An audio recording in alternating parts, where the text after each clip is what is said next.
അലുവ Atul കൊലക്കേസിലും quarry ബന്ധം police മറച്ചുവെച്ചു. വാഹനം ക്വാറിയിലേതാണെന്ന വിവരവും പുറത്തുവിട്ടില്ല. എന്നാൽ ക്വാറി തന്റേതാണെങ്കിലും മറ്റൊന്നിനെ കുറിച്ചും അറിയില്ലെന്നാണ് ലിസ്റ്റിൻ സ്റ്റീഫന്റെ പ്രതികരണം. ഹലോ, ലിസ്റ്റിൻ സ്റ്റീഫൻ അല്ലേ? അതെ, എന്റെ പേര് ടി വി പ്രസാദ് എന്നാണ്. റിപ്പോർട്ടർ ചാനലിൽ നിന്ന് വിളിക്കുകയാണ്.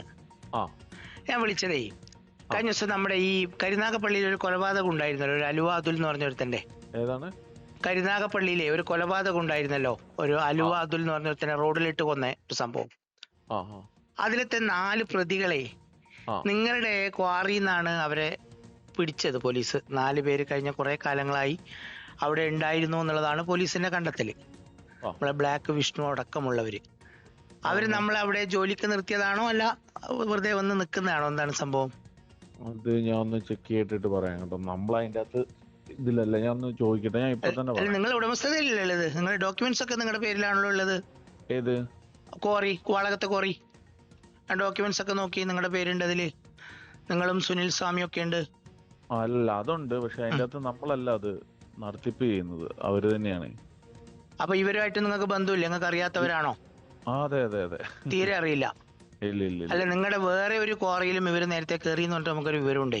അതുകൊണ്ടാ ചോദിക്കുന്നത്, നിങ്ങളുടെ എല്ലാ ക്വാറികളിലും കൈകാര്യം ചെയ്യുന്നവരാണോ എന്നറിയാനാ ഞാൻ വിളിച്ചത്. അല്ല അല്ല ഇല്ല, അത് അവര് തന്നെയാട്ടോ നടത്തുന്നത്. പരിപാടികൾ നടത്തിപ്പായിട്ടുള്ളത് നമുക്ക് യാതൊരു വിവരമില്ല. നിങ്ങൾ ഉടമസ്ഥൻ മാത്രമാണോ? അതെ അതെ അതെ.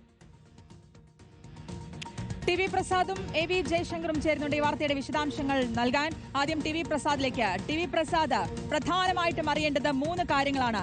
ഈ ദൃശ്യങ്ങളിൽ നമ്മൾ കണ്ട ആ ഗുണ്ടകൾക്ക് എന്താണ് ആ ക്വാറിയിൽ റോൾ? മറ്റൊന്ന്, ഇതിന്റെ ഉടമസ്ഥാവകാശം സംബന്ധിച്ച് അവരുടെ റോൾ. ലിസ്റ്റിൻ സ്റ്റീഫൻ ഒപ്പം സുനിൽ സ്വാമി, ഇവരുടെ ഈ ക്വാറിയിൽ എങ്ങനെ ഈ ഗുണ്ടകൾ വന്നു? ഒപ്പം ഈ പോലീസിന്റെ റോൾ എന്താണ് ഇതിൽ? അത് തന്നെയാണ് ഇതിൽ ഏറ്റവും പ്രധാനപ്പെട്ട ചോദ്യവും. ശ്രുതി, ആർക്കും മനസ്സിലാവാത്തതും ഇത് തന്നെയാണ്.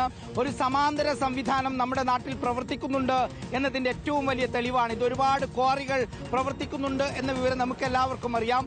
അനധികൃതമായതും അല്ലാത്തതുമായ ക്വാറികൾ നമ്മുടെ നാട്ടിൽ ധാരാളമുണ്ട്. പക്ഷേ ആ ക്വാറികളുടെ എല്ലാം പലതിന്റെയും മറവിൽ ഇത്തരത്തിൽ വലിയ ഗുണ്ടാ സംഘങ്ങൾ ഉണ്ട് എന്നത് പുറത്തു വന്നത് ഒരുപക്ഷെ ഈ അലുവ അതുലിന്റെ കൊലപാതകത്തിന് പിന്നാലെയാണ് എന്നതാണ്. നമ്മൾ നേരത്തെ കണ്ട ആ ദൃശ്യങ്ങൾ കൊല്ലം വാളകത്തിനടുത്ത് ഉമ്മന്നൂർ പഞ്ചായത്തിലെ ശിവസ ഗ്രാനൈറ്റ് എന്ന് പറയുന്ന പാറക്വാറിയുടെ പുറത്തുള്ളതാണ്. അവിടെ നാട്ടുകാരും അവിടെയുള്ള ക്വാറികളും തമ്മിൽ, ക്വാറിയുടെ നടത്തിപ്പുകാരും തമ്മിൽ ഒരു പ്രശ്നമുണ്ടാവുകയാണ്, തർക്കമുണ്ടാവുകയാണ്. അങ്ങനെ തർക്കമുള്ള സമയത്താണ് വളരെ പെട്ടെന്ന് എവിടെ നിന്നോ 10-30 പേർ മുഖത്ത് തുണിയും കെട്ടി നാട്ടുകാരുടെ ഇടയിലേക്ക് വരുന്നത്. അതിൽ മുഖത്ത് തുണി കെട്ടാത്ത 2 പേരെ നമുക്ക് ദൃശ്യങ്ങളിൽ തിരിച്ചറിയാം. അതിലൊന്ന് ഷിനു കെ പീറ്ററാണ്. അലുവ അതുലിനെ കൊലപ്പെടുത്താൻ വേണ്ടി ഗൂഢാലോചന നടത്തിയ പ്രതിയായി പോലീസ് അറസ്റ്റ് ചെയ്തത്. രണ്ടാമത്തെ മുഖത്ത് കെട്ടാത്ത ആൾ അനീർ എന്ന് പറയുന്ന ആളാണ്, ആ താടിക്കാരൻ. അങ്ങനെ 2 പേരുടെ മുഖങ്ങളാണ് കാണുന്നത്. ഇത് കൂടാതെ വേറെയും നിരവധി പേർ, അതായത് ഈ കൊലപാതകത്തിൽ ഉൾപ്പെട്ട ആളുകൾ ഉണ്ട് എന്ന വിവരമാണ് നമുക്കുള്ളത്. നിലവിൽ പോലീസ് സ്ഥിരീകരിക്കുന്നത് മറ്റ് 2 പേരുടെ കൂടി പേരാണ്. അതിലൊന്ന് ആ ബ്ലാക്ക് വിഷ്ണു, ഈ ടീമിന്റെ ലീഡറാണെന്നാണ് ബ്ലാക്ക് വിഷ്ണുവെ പറയുന്നത്. അതുപോലെ തന്നെ ഹുസൈൻ എന്ന് പറയുന്ന ആൾ. ഇതടക്കം ഏതാണ്ട് 30-ലധികം ആളുകളാണ്, ഗുണ്ടകളാണ് അവിടെ നാട്ടുകാരെ കൈകാര്യം ചെയ്യുന്നത്. അവർ വലിയ ആഡംബര വാഹനങ്ങളിൽ അവിടേക്ക് വരുന്നു, ആ പ്രദേശം കൈയടക്കുന്നു. ഇതിലെ പ്രധാനപ്പെട്ട കാര്യം, ഈ പ്രതികളിൽ ഒരാളെ പോലീസ് കസ്റ്റഡിയിലെടുത്തത് ഈ ക്വാറിയിൽ നിന്നാണ് എന്ന വിവരമുണ്ട്. പക്ഷേ പോലീസ് അക്കാര്യം ആരോടും സ്ഥിരീകരിക്കുന്നില്ല. മാത്രവുമല്ല, കഴിഞ്ഞ 3 മാസത്തിലേറെയായി ഈ പ്രതികൾ താമസിച്ചത് ഈ ലിസ്റ്റിൻ സ്റ്റീഫന്റെയും സുനിൽ സ്വാമിയുടെയും ഉടമസ്ഥതയിലുള്ള വാളകത്ത് പ്രവർത്തിക്കുന്ന ഉമ്മന്നൂർ പഞ്ചായത്തിലെ ഈ ക്വാറിയിലാണ്. ഇത്രകാലം ആ വാഹനങ്ങൾ, അതായത് അലുവ അതുലിനെ ഇടിച്ചിടുകയും ചേസ് ചെയ്യുകയും ചെയ്ത 2 വാഹനങ്ങളും കഴിഞ്ഞ കുറെ നാളുകളായി ക്വാറിയിലുള്ളതായിട്ടാണ് അവിടെ നിന്ന് വിവരം വരുന്നത്. പക്ഷേ അതിലും പോലീസിന്റെ ഭാഗത്തുനിന്ന് ഒരു നടപടിയും ഉണ്ടാകുന്നില്ല എന്നുള്ളതാണ്. നമ്മുടെ നാട്ടിൽ ഒരു സമാന്തര സാമ്പത്തിക സംവിധാനം ഉണ്ടാക്കി ഒരു മാഫിയ സ്റ്റൈലിലേക്ക് കൊണ്ടുപോകാൻ ചില ക്വാറികൾ ശ്രമിക്കുന്നു എന്നുള്ളതാണ്. ചുരുക്കത്തിൽ അലുവ അതുലിനെ കൊലപ്പെടുത്തിയ ഈ കൊലയാളി സംഘങ്ങൾക്ക് ഒളിയിടമായി മാറിയത്, അതല്ലെങ്കിൽ ഇഷ്ടം പോലെ പണം കിട്ടുന്ന ഒരു സ്രോതസ്സായി മാറിയത് ഈ ലിസ്റ്റിൻ സ്റ്റീഫന്റെയും സുനിൽ സുനിൽ സ്വാമിയുടെയും ക്വാറിയാണ് എന്നതാണ് ഇതിലെ ഏറ്റവും പ്രധാനപ്പെട്ട കാര്യം. നാട്ടുകാരെ ഭീഷണിപ്പെടുത്താനും വേണ്ടി വന്നാൽ ആക്രമിക്കാനും തയ്യാറായി നിൽക്കുന്ന ഗുണ്ട സംഘങ്ങളാണ് ഈ ക്വാറിയിലുള്ളത് എന്നതാണ് ഇതിലെ പ്രധാനപ്പെട്ട കാര്യം.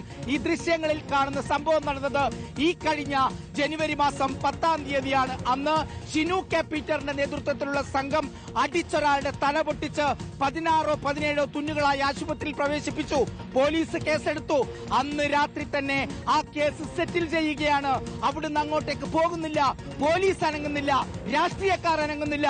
CPM-നൊക്കെ വലിയ സ്വാധീനമുള്ള കൊട്ടാരക്കരയിലെ ഈ വാളകം മേഖലയിൽ ഇത്രയേറെ ഗുണ്ടകൾ അവിടെ സംഘടിച്ച് നാട്ടുകാരെ ഇങ്ങനെ കൈകാര്യം ചെയ്തിട്ടും ഒരാൾ പോലും ഒരക്ഷരം മിണ്ടിയില്ല. ശ്രുതി, ഏറ്റവും പ്രധാനപ്പെട്ട കാര്യം ഈ ഗുണ്ടകൾക്ക് ചെലവും കൊടുത്ത് അവിടെ പാർപ്പിക്കുന്നത് ആരാണ് എന്നതാണ് ഇനി അന്വേഷിച്ച് പുറത്തു കൊണ്ടുവരേണ്ട ഏറ്റവും പ്രധാനപ്പെട്ട കാര്യം. ശ്രുതി.